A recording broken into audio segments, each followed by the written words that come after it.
All right, we're going to begin this session, which is financing climate change solutions. And today we have a great panel because we have really some pioneers here in terms of financing climate change and climate solutions. Joining us from all the way from Connecticut is Mike Yu from the Connecticut Green Bank. Connecticut Green Bank is one of the pioneering state-sponsored green banks. And Alan Gordon, who's the Deputy Treasurer for Legislation and Infrastructure Finance for the state of California. And his portfolio includes a couple of financing authorities that are kind of like the Green Bank of California. And California, of course, is one of the climate action leaders. And then we have Craig Ebert, who's the president of Climate Action Reserve. So he's our host for the whole conference, and also a very important speaker for this session because CAR has really been a leader in ensuring the carbon markets has great transparency and high quality, and now they're expanding that into market information for climate finance. This is going to be an interactive session. We're just going to go through a number of questions and hopefully some questions from yourself as well. I'm going to begin by offering kind of our faraway guests, Mike Yu, the first question, to be polite. Mike, there's a lot going on at the Connecticut Green Bank. So what's kind of the most exciting and most impactful things that you guys are looking to push forward this year and then maybe the next couple of years? Well, I think certainly the most challenging area that we're trying to address now is that we recently changed our definition of clean energy to include electric vehicles in order to address the transportation sector. I think we've done a good job so far with regards to clean energy with buildings and solar panels and energy efficiency.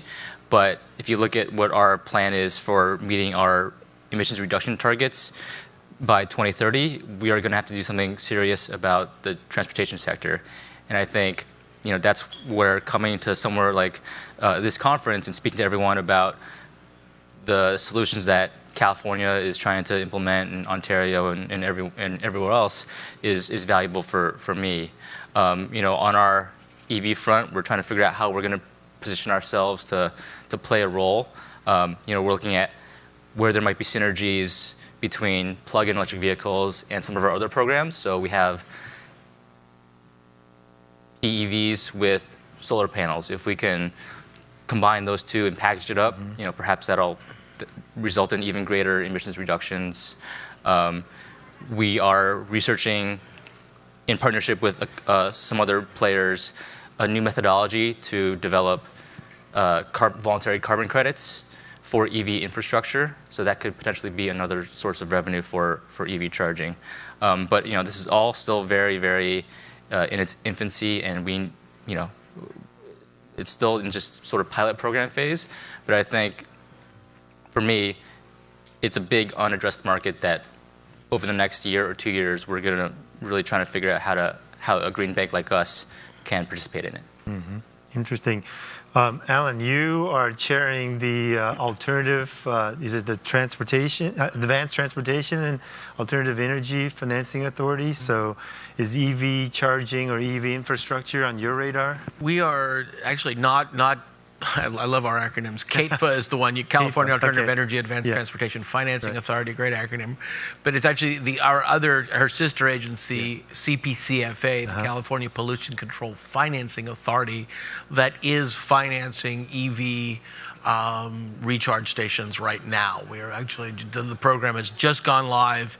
I think the first one probably went in last month, and the program is being rolled out now in conjunction with the California Energy Commission. Right.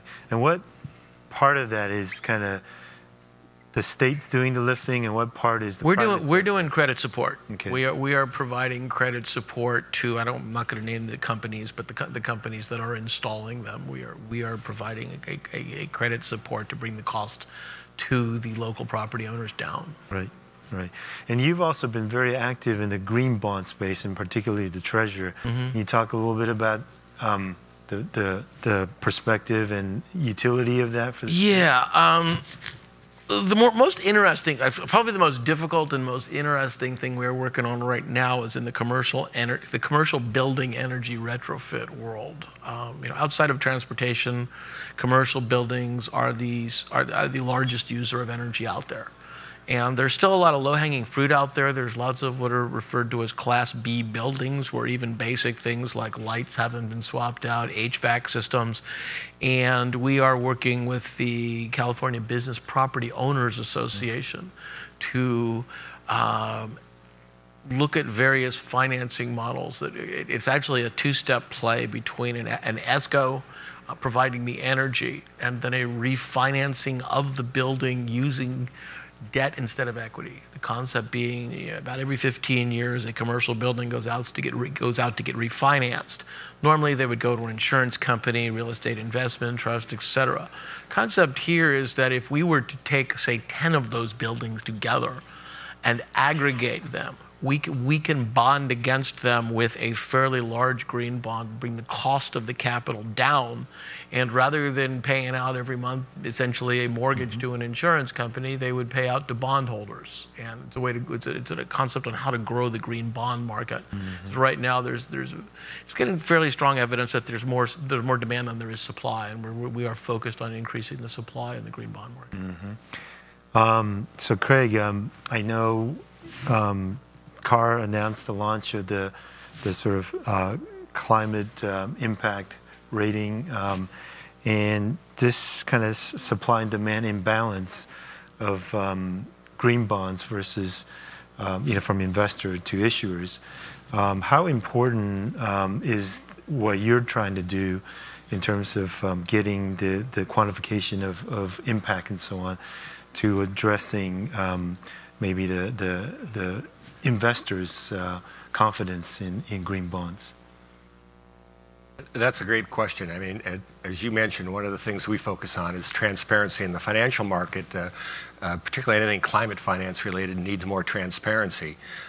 What Climate Impact Score is trying to address is to bring a very rigorous, quantified, transparent methodology to understanding the emission impacts of not only something like green bonds, but anything that arguably has a climate-related impact. Why is this important? Clearly, jumpstarting the green bond market is a great thing for investment on the climate side. But if you're particularly dealing with climate finance, what are we all concerned about? It's the greenhouse gas impact of the investment. So our approach has been to bring quantitative rigor to that for the the investor community, the financial community writ large, but also the average investor to understand something that's being labeled green, or even if it's not being labeled green, what is the quantifiable impact on that? That's going to be critically important. We're talking about $100 billion, globally for the Green Climate Fund. We know we need trillions upon trillions of dollars to get to that low, no carbon economy for the 21st century. We can't have a lot of greenwashing going on here. We need to have a rigorous, transparent methodologies for understanding, are we spending our monies wisely? And that's what the Climate Impact Score initiative is designed to do. So Mike, is one of the benefits that the Green Bank provides in terms of lower cost of capital is aggregation that Alan talked about. And then maybe Craig is looking at these other, which is almost a values, I don't know if it's value driven or maybe it's more than that, that a bond being certified or reliably viewed as green. Is that something that's important to a green bank to keep seeing that? And maybe for you, Alan, as well, are we seeing any premiums or yield discounts to the issuer these days? So I'll take that in two parts. One, it absolutely is important to us. Both our role as an aggregator, similar to what you're doing in the commercial energy efficiency world, we do that too with our CPACE product. We aggregate and then ultimately securitize through partnerships, our CPACE loan product. And then we actually worked with CAR to inform and develop the Climate Impact Score. We sort of opened up our books of CPACE financing, worked with consultants to help them understand the types of projects we're financing. We have our own internal tracking of emissions reductions and how that translates into a standardized methodology that you guys use. And we are big believers that this sort of transparency is ultimately what will help differentiate certain types of green bonds from other types.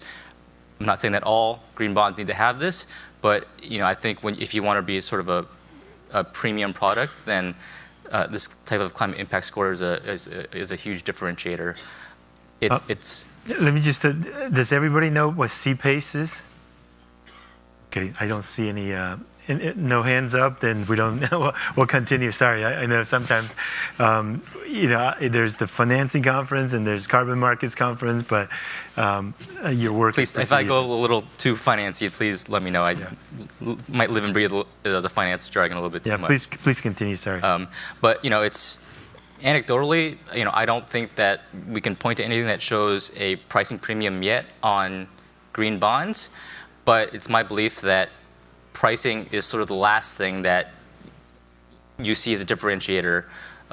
We know that you have investors who are primarily interested in green bonds, and so that you have new markets opening up for you, new people interested in your companies that weren't there before.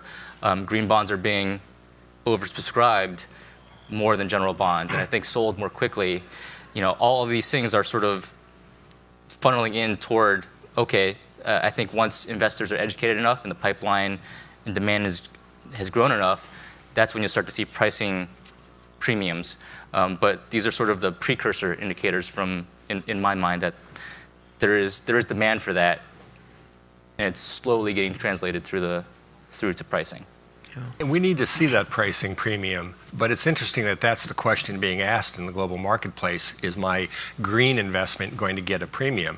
And indeed it should be, if we're going to achieve the long-term investments needed. But the corollary, or the opposite question should be, shouldn't there be a pricing penalty on investments that aren't adequately addressing the impact? And a simple example, if you've got an investment that's, let's say it's generating 1 million tons a year, it's got a price of carbon on it. That's probably not being reflected in the investment. But if, just to use Canada's goal, by 2022 at $50 a ton, is that $50 million a year per year in that investment being factored into the value of that financial offering? My guess is that it's not. And that's where we need to get a lot more smart about how the capital's flowing and what the true value of it really is. I think, Craig, in your previous statement, you also raised a really interesting question, which I think a lot of people are trying to deal with. And I don't want to put him too much in conflict, but the difference between green and climate. Because there are lots of green bonds that you're not going to necessarily find a climate benefit. And I'll give you the other terminology there is, think additionality. So I just came back from a conference in London, and I went all the way there to meet somebody from the San Francisco Public Utilities Commission, who was on a panel before I spoke. Wow. And he was talking, now the SFPUC has just done a refinancing on their Hetchy system, get beyond the controversies over damming half of a national park for your water and power. But even there, you have an existing hydro system.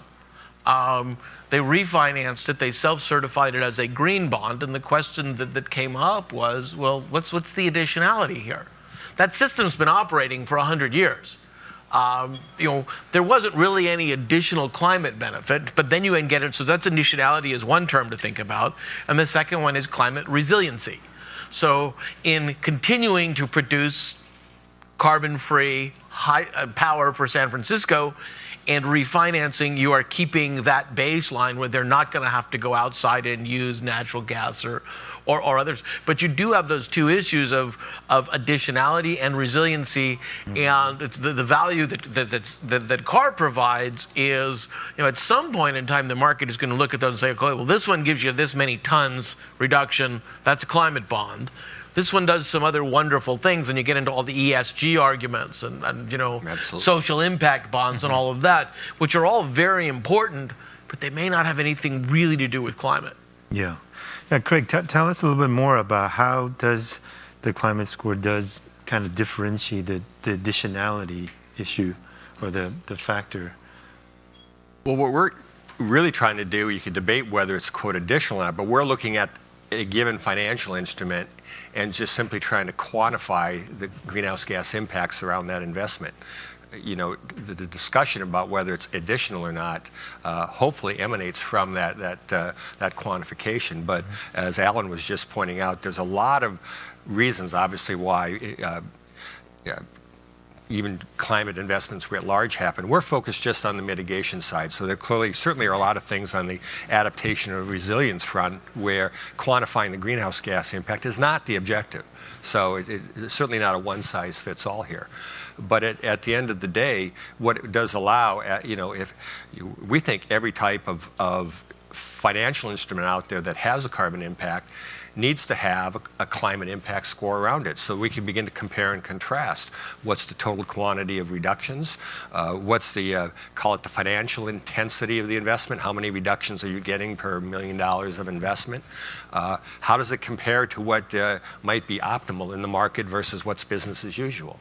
And it's those types of questions that will begin to inform for all of us, is this really a good idea? And the Hetch Hetchy example is a good example. It's been around for 100 years. Is that really shifting the needle at all, or is it just sort of business as usual? Yeah, so Alan, I mean, the state has a lot of these new goals, 50% renewable and maybe beyond. Is that where you like to see some of the capital that finance those kind of responses in the green bond market? Yes. Short answer. Yeah, there's so many opportunities out there. I mean, a lot of, and the reality is, I mean, Craig referenced, the trillions of dollars. I mean, the best estimate, we're going to need $93 trillion of investment. I think 2050, is that the year that people use?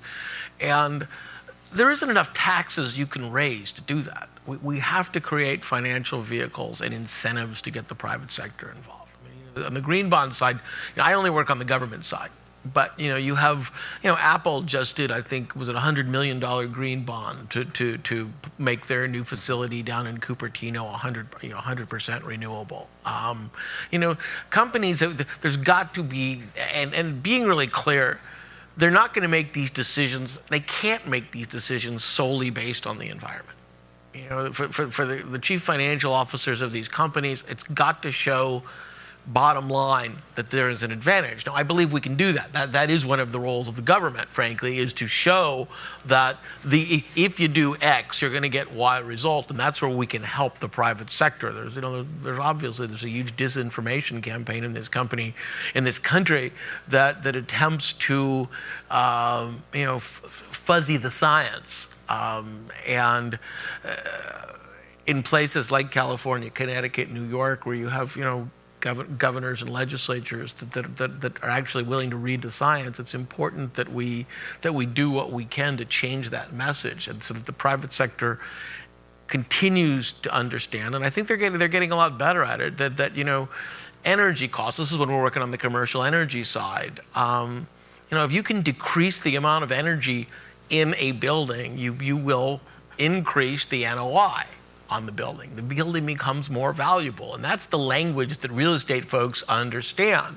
If their net operating income goes up, they will do it, and we need to provide products so that they can do that, so they can make financial decisions that have positive environmental benefits. I think Alan is right. He touched on one of the key roles that I think government should play, and that's to prove to the private market that something can be done. Because I love the private market. The power of the markets is immense, but sometimes they're just a little too scared of their own shadow to really dive into something new. So just for example, I mentioned CPACE before. That's commercial PACE, where you put a benefit assessment lien to finance energy efficiency projects. And so that essentially becomes part of the property tax and is senior to any mortgage on the property. When we established our PACE program in 2011 or 2012, it was envisioned as an open source program. The Green Bank would act as an administrator, and then all sorts of capital providers would come, qualify, and start lending into the state. We sat there for maybe 6, 12 months. It was dead silence. No one banging on our doors to start lending in the state. And we were asking ourselves, what's going on here? We enabled legislation that allows for this great product. You get good rates. You get a very secured asset. And we realized that it was a matter of education on all fronts. People that had the capital didn't know about the product, or didn't have the resources to build a origination pipeline, or train contractors in the right forms and mechanisms. The marketing channels weren't there. The loan sizes might be too small that we were trying to push. So we decided that we were going to do it ourselves. We used our own balance sheet, started underwriting deals ourselves, sometimes mom and pop shops, sometimes as low as $20,000 loans. But we slowly built up a book of $20 million and securitized that out as the first commercial PACE securitization. And I think once we showed that you can lend, you can sell on the secondary market, you can make good returns, then the floodgates just sort of opened up, and now we have multiple fully private PACE lenders in the state. You have PACE for new development in Denver and Colorado. You have PACE for rehabilitation. So, you just had to give it a little push, and then the market can start to catalyze itself. Well, that's kind of interesting. I mean, it seems like PACE and the commercial building retrofits, or the sort of low-hanging fruit ones that you discussed, might be sort of political, if you will, and that even if a state that doesn't have a climate policy could potentially implement it if they so desire. Do you share that, or is that kind of too far-fetched to think? I absolutely believe that. I don't see why this couldn't be implemented in whether it's a blue state, purple state, or deep red, maroon state. PACE, it's a revenue-neutral mechanism, and it's largely private capital participating in it. You're improving your building stock, you're creating jobs, you're saving on the fossil fuel side of things. It's just sort of a win all around that we enjoy large bipartisan support, largely because of all those factors, that we're creating jobs, we're positioning the economy to be more resilient, we're doing so without taxing the public resources too much. So I think it's a very compelling argument. Ellen, what do you think? We're kind of our own country here. So yeah, it is different. I mean, Connecticut, I'm from that part of the world. And Connecticut geographically is small and surrounded by lots of states. We are sort of, I just came back from a conference in Mexico City, and I think whether there are opportunities, that we used to have something, California pulled out of something called the West Coast Exchange, which was a consortium of British Columbia, Oregon, Washington, and California that looked at infrastructure opportunities on the West Coast. The reason we pulled out was that the governor's folks decided, and I think rightfully so, that while the scale was needed, particularly in Oregon and Washington, California didn't need it. If we're going to do it, we could do it on our own. But all of that occurred, frankly, prior to the November elections. And part of the conference in Mexico City was looking at cross-border investments. Now, there are things that impede that. Well, in addition, not just going to Mexico, but if you're going to aggregate, terms have to be the same. You've got to have definitions need to be similar. It's doable. It's not going to be easy, but it's doable. So there's there already Sempra Energy has facilities in Mexico that are selling power into San Diego. So there's no reason why we could not aggregate solar facilities across northern Mexico and into southern California. If the land is cheaper in Mexico, the trunk lines already exist, but. I really do think markets are going to drive this stuff. I think even Texas is installing massive amounts of wind. There's something I just read in The Economist this week.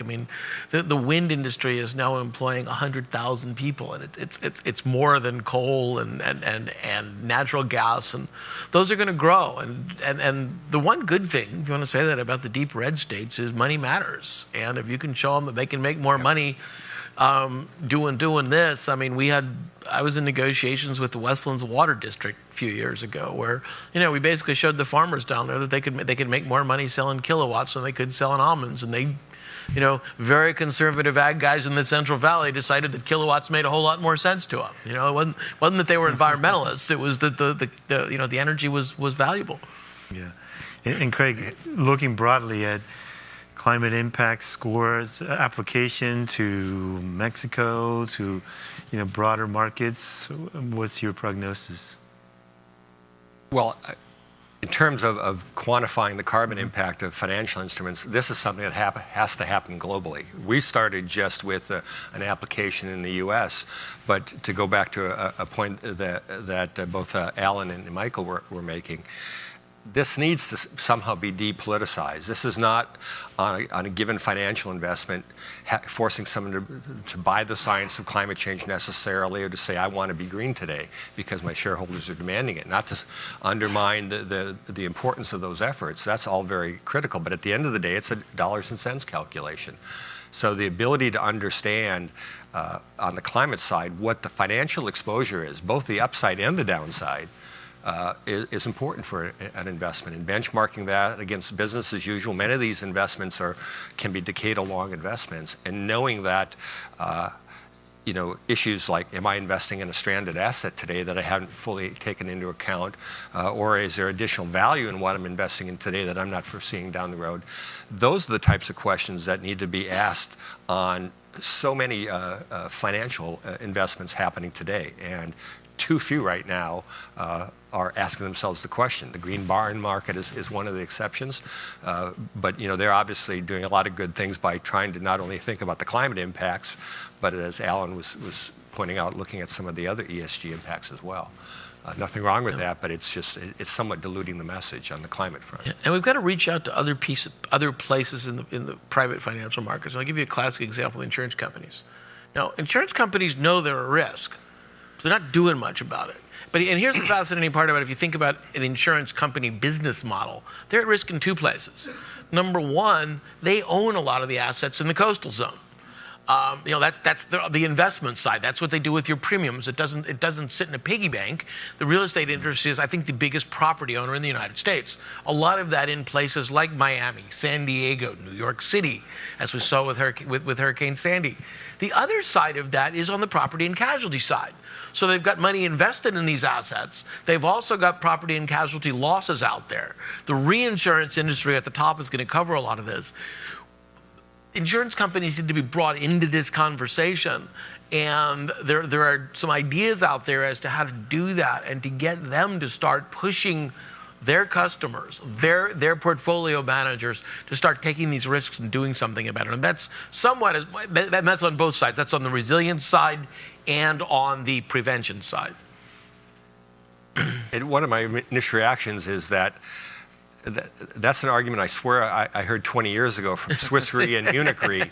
And you're absolutely right. The exposure is just enormous for the industry. And, why it's taken this long to begin to get that message filtering through is an interesting challenge, because it's a fundamental bottom line impact. It doesn't care what your politics are. Yep, exactly. Yeah, the insurance companies are the ultimate green eye shade folks. I mean, if they will invest where they can make money, and they'll pull out where they can't. And this is something that they should be looking at as a balance Right. sheet issue. Right. Or maybe they're not seeing some of the risks within their portfolio. Maybe, Mike, you need to get some of those hedge funds that are in your state to focus in on. I'll make a drive down to Greenwich and knock on the doors. All right. So I want to pause for a little bit. I have a number of other questions. Very curious about the topics, just to see if anybody in the audience may have some questions. Please? Yeah, please.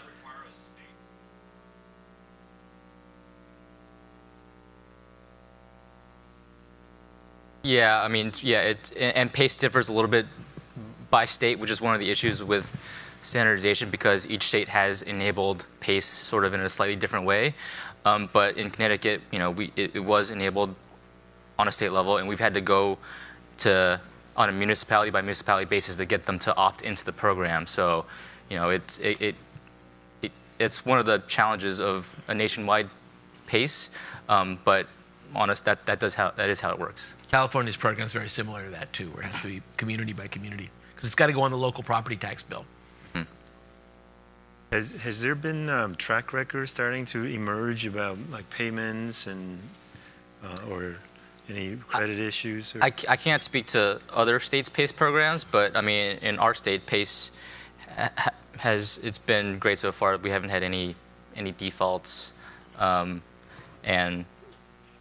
I think the same is true for on the residential PACE side. the default and delinquency rate is still far lower than, say, a prime mortgage portfolio. So, in general, I think that both residential and commercial PACE financiers have done a good job in terms of lending to the right people who can take on these types of obligations. There was actually a bill just introduced. I can kind of work backwards in Congress, I believe last week, one of the rare kind of bipartisan efforts, because they're starting, and I can't talk to the commercial PACE side. In California, we've pretty much at this point only done residential, but there's starting to be some problems showing up. Primarily on the side of, where Peter said before, we need, we definitely need standards. Contractors have to be trained. We're starting to have some problems. What we found, one of our agencies just did the hearing on PACE prior to the bill being introduced at the feds to kind of set up truth in lending standards, which we've actually just adopted in California. But what we were starting to see was some unscrupulous contractors and people not getting PACE. You could have a whole conference on PACE. I mean, it's in concept, it's fantastic. It works mostly. We've got 2 counties here, Placer and Sonoma, that have been leaders in it and are doing very well. You've also got some private operators out there that are frankly charging usurious interest rates, and the legislature is just starting to look at that. When we originally envisioned a PACE in California, it was the idea that someone would go in for essentially a whole house retrofit, and you'd really get a fairly large retrofit. And what we've found out is that it's in many ways evolving into, someone living out in the desert. It's 110 degrees in the summer in Riverside, and their HVAC system goes down, and they don't have good enough credit to put it on a credit card. They don't want to put it on a credit card. They can't get a home equity loan. And somebody shows up at their door, somebody is sent to them and says, "We can do this for you," and they're building a lot of stuff into it, and there's starting to be some real problems with it. But we think they're solvable. None of it all can be handled. But as anything grows, there have been various. Some of it's worked great, and other places there have been problems. Right. So I have a 1-year-old at home, so apologies if my analogy veers toward a cheesy dad joke side of things. But I sort of view PACE as entering its toddler phase, right? We've done a good job growing it, keeping it alive, feeding it. It's got developmental pipelines and people financing it.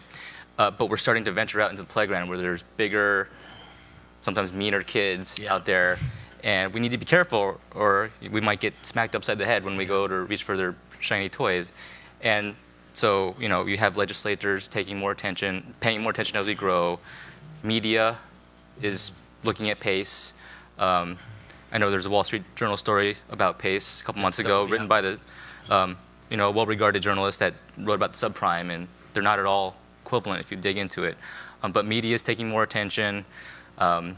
Mortgage lenders on the CPACE, commercial PACE side, we have to get mortgage consent, and as CPACE grows, the mortgage industry will start to really take a hard look at it. Consumer protections, what are the environmental risks that impact PACE? Rating agencies, institutional investors it's still under their radar. But as we grow, all of these different sectors, we will need to be able to work with on an industry-wide basis. It's not just the Green Bank or the California Treasury or a PACE lender. It needs to be sort of a holistically addressed situation, or else we're gonna have to be breaking up fights. And yeah, exactly. Right. Well, those are good points especially on the finance side, but then there's also potential impact side of things, which is if these PACE financings and their kind of perceived impact or benefit doesn't really hold up, obviously there's going to be some loss of confidence. Craig, can you talk about how does one tackle a PACE type of financing that's so dispersed and with so many sources? Well, we've actually engaged in that with the Connecticut Green Bank, and without going into too much detail about the methodology, although I'm happy to do so, the methodology for climate impact score can fundamentally be applied at various levels of aggregation or disaggregation. It's always better to have more information than less. So if we have a better understanding of exactly how the funds are going to be invested, for example, if it's generally going into energy efficiency in a certain area, you can make, quantifying the carbon impacts of that has one level of challenge associated with it. If we can break that energy efficiency investment down into lighting upgrades and insulation upgrades, window upgrades, we can frankly get a lot more rigorous in terms of quantifying the impacts at that level. So, I mean, the approach is very flexible depending on the amount of information that's available in the market. And there's a corresponding impact on ultimately the value of the information as well. And that's why we feel strongly that anything that's having a greenhouse gas impact needs to have this quantification attached to it. We'll begin to develop a much richer level of understanding of, what do we know, what do we not know, what's our level of comfort with it, and more fundamental questions is how does this investment compare to what we're currently doing today? Is it really advancing the needle? And it's a very technology-rich assessment methodology that we take, but the end result, I think, for the market is a very solid understanding of whether this is really advancing our need for a low carbon economy, or whether we're basically treading water. Thanks. Other questions?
I mean, I'd probably go tell them to talk to you guys to formulate it.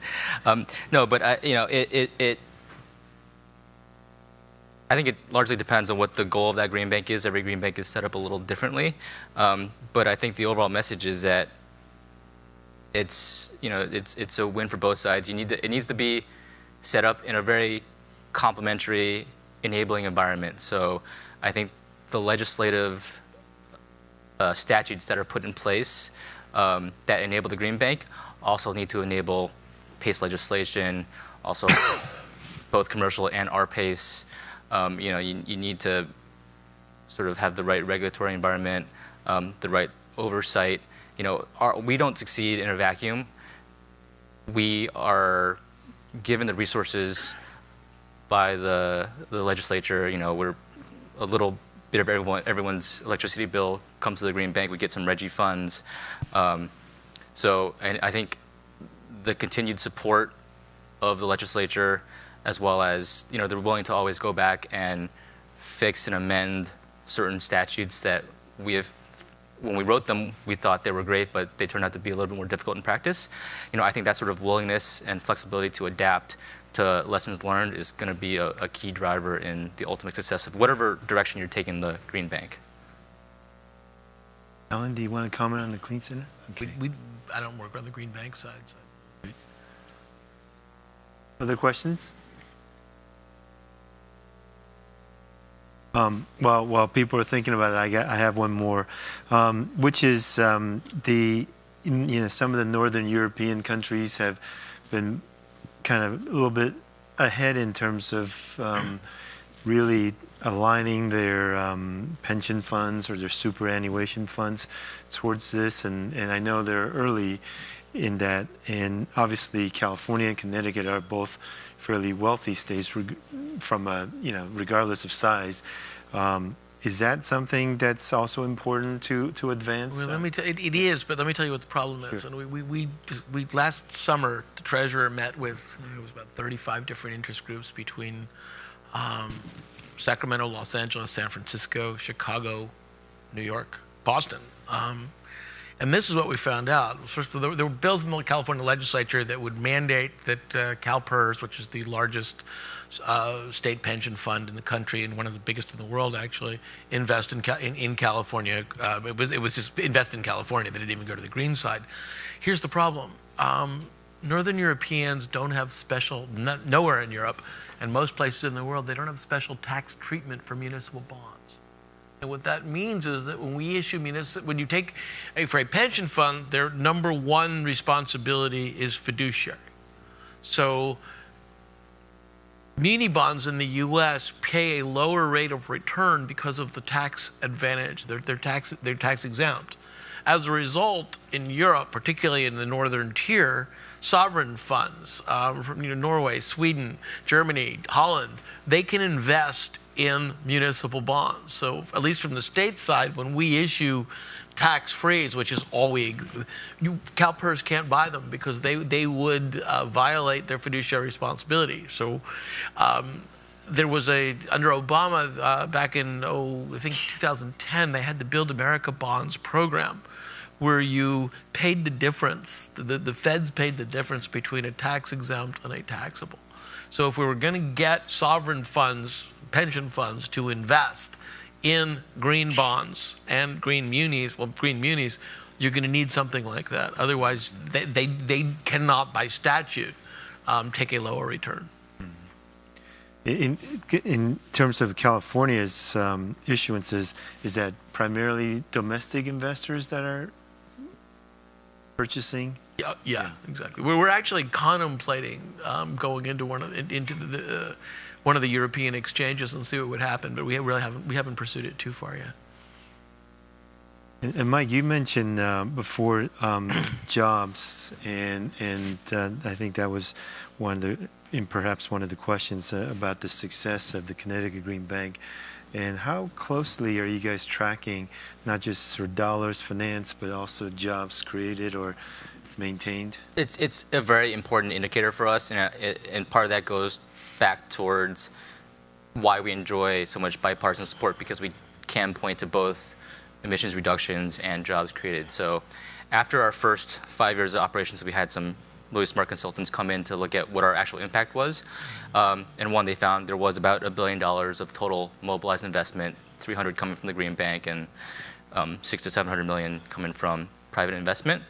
But they also found that, or estimated, we created somewhere between 5,000 and 12,000 direct jobs because of that capital mobilization. And it's not a huge number, but over this same period of time, the overall job growth in Connecticut was about 60,000. So the Green Bank created somewhere between 7 and 20% of all the new jobs that were created in Connecticut. So I think that's the sort of, you want to be able to track that because it's a great story to be able to tell, but it's also, I think,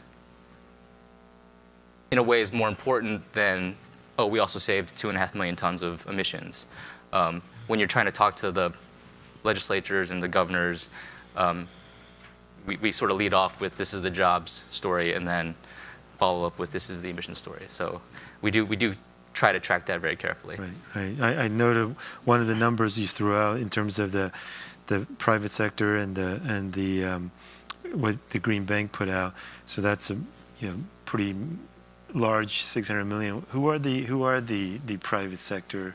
It depends a lot on sort of where we are in terms of the development of a program. So a new program might rely a lot more on grants and CDFIs, whereas on the more mature side, our PACE program is in its third iteration. We partnered with Hannon Armstrong, which is a publicly traded energy REIT, for a $100 million CPACE facility. Sort of in between, we have a lot of regional banks that like to lend to their local communities that understand a hydro plant or can understand to finance a hydro plant in the nearby neighborhood, all the way up to like the Goldmans and the Bank of Americas to help us structure bonds and do private placements. So it's a big gamut, and that leverage ratio of 3 to 4 is a blended rate. Sometimes on the developed side, it's like a 9 to 1 ratio of private capital to green bank dollars, and other times it's on the very small sort of pilot project phase where it's 50-50 or even more green bank dollars. Michael said something that was sort of critically important to the challenge we're discussing here on climate finance. I'm sure it doesn't come as a surprise to anyone why someone wants to know more about the jobs impacts than they do the emissions impact. That's the world we live in, and obviously we need to be concerned about what the job impacts are. But we're never going to address this climate problem if it's an esoteric, interesting tidbit of information that just a small portion of the population is interested in. That's how we have to figure out how to move the needle. $90+ trillion of investment, if we're not asking ourselves of how that's being spent and what the true impact is, it'll be great to talk about the jobs impacts if the world's crumbling around us.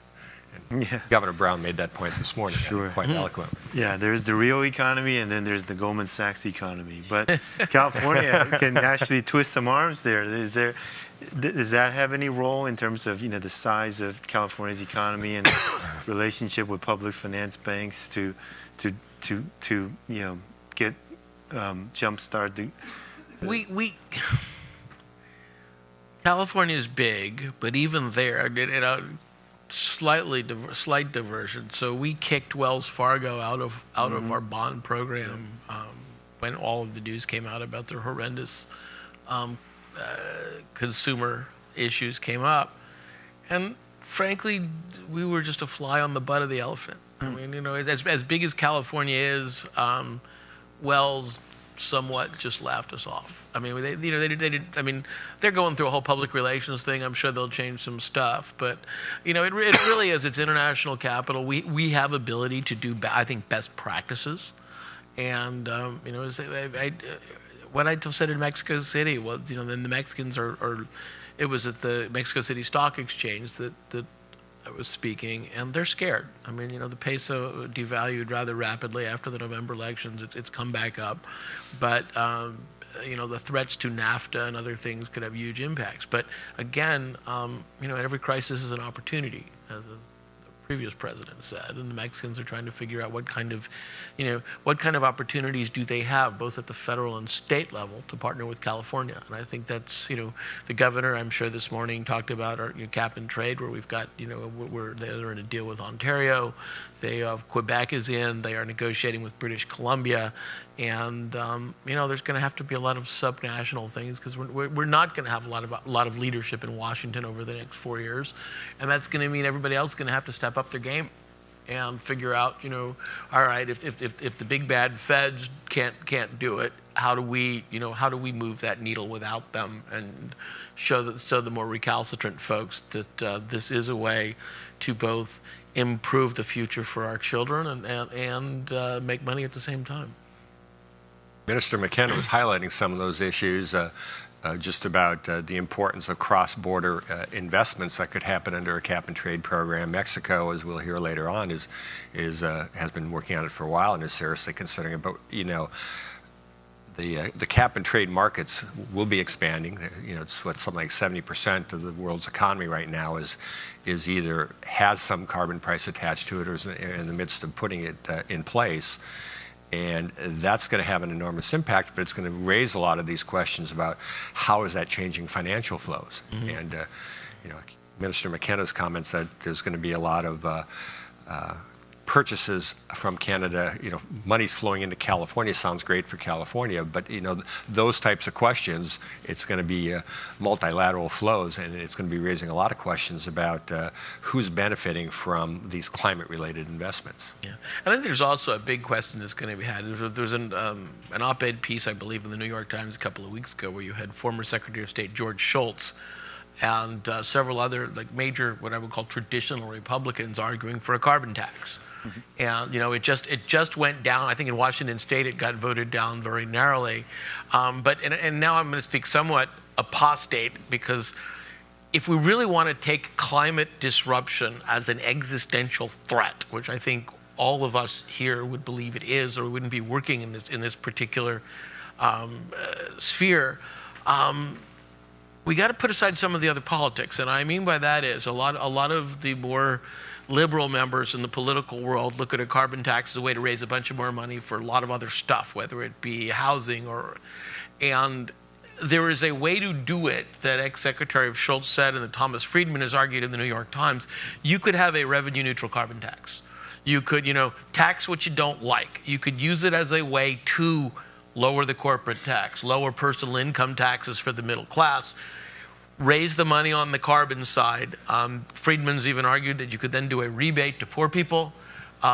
There's ways to do this that gets you out of what I call the traditional left-right argument. If you really want to treat climate change as something that needs to be done, don't view the tax as something to pay for every pet program you have. Use it for reducing carbon and dealing with climate. And that's speaking for me, not the treasurer, but that is one direction people could go. That argument applies to a cap and trade program as well. The whole discussion about auction revenues is fundamentally missing the point of whether a cap and trade program is working if revenues fall off. Cap and trade programs are not designed to generate revenues. They're designed to achieve an environmental outcome. Exactly. And that perhaps doesn't resonate too well in the halls in Sacramento because there's a lot of dibs on the funds that are being generated. Amen. And that's the political reality around it, but it's not the environmental reality. And it's important to make that distinction. Very, very well said. We have just a few more minutes. Any other questions from the audience?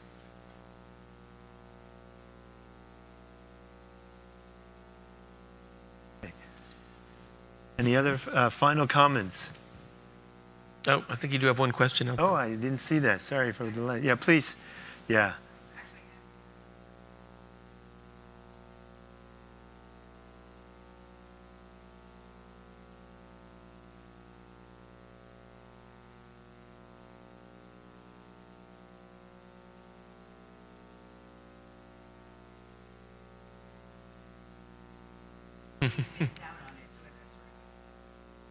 Yeah.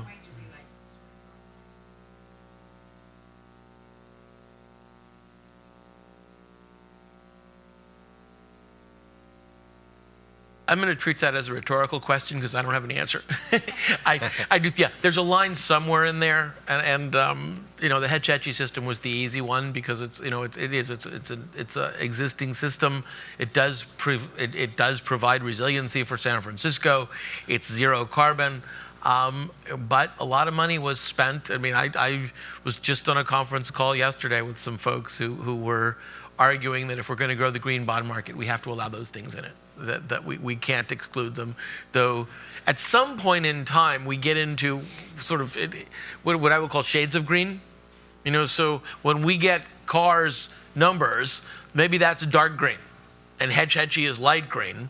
And in the perfect world, the market would take that into account. Someone who is investing through a green mutual fund might want to buy this, which with the serious numbers on carbon reduction, and someone else who's looking for an ESG benefit. Okay, well, there's no harm done by this system. It's good for resilience. It's lighter green, and you buy it through a different fund. And hopefully, as this market grows, we will be able to. Those things will sort themselves out. We could go after shades of green, and I'd love to get into the additionality discussion. We don't have enough time left in the rest of the day, but I think it's an important question. We deal with this all the time at the Reserve, asking what is truly additional. And you obviously need to look at the merits of the type of action that's being taken. There's often someone out there willing to do something that may be counterintuitive to the rest of the population. So it's a question of monitoring how common it is. And it's also, what's the impact you're expecting? Or, does it really matter if you're considering it additional? Take the electric vehicle market. The next person that buys an electric vehicle, you consider that's a great additional action. At some point, hopefully, that becomes business as usual because that technology advances enough, the costs fall, the performance improves, that, I don't know if you want to call it a tipping point, but it really does transform fundamentally the transportation market. And whether it's considered additional or not may be immaterial ultimately for the climate question because we made tremendous progress and we're definitely heading in the right direction. Great. Well, we have officially run out of time, and please join me in thanking the panelists. Thank you.